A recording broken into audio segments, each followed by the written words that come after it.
What's up guys, and here is the first complete look at the Samsung Galaxy Note 10 using allegedly real CAD model dimensions. So the high resolution images and video make it look quite pretty with a triple sensor camera module that is almost flush with the phone's back. There are no details about the camera though. So this video is published by Indian tech blog 91 Mobiles in collaboration with the always reliable On Leaks. The renders also shows a centered punch hole camera on the 6.3-inch 3040 by 1440 pixel dynamic AMOLED panel that supports the IDR plus high dynamic color range standard. So the screen has curved edges and minimal symmetrical bezels on the top and bottom. Overall, the front design looks insane from every angle. So the renders also shows that the phone lacks elements that had been standard in all Samsung phones until now. So there is no Bixby AI assistant button. That's good. And no 3.5mm stereo headphone jack. That's bad. The right side of the Note 10 is clean,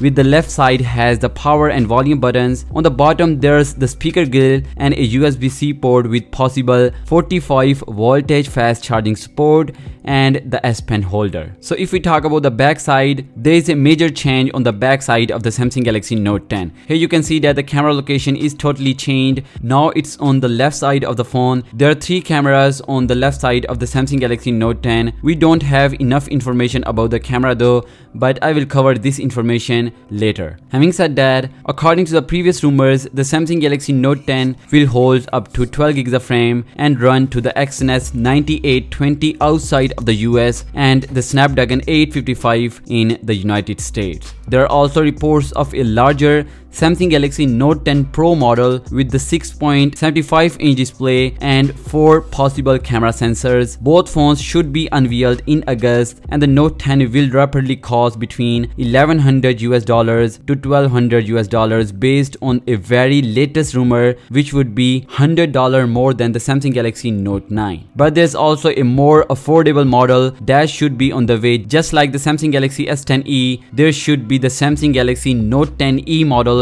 with the more affordable price tag. So yeah guys, overall this is the Samsung Galaxy Note 10. What's your thoughts on this totally new design of the Note 10 series? Do you think it looks better as compared to the Note 9? Let me know your thoughts on that in the comments down below, and I'll catch you in the next one. Peace out.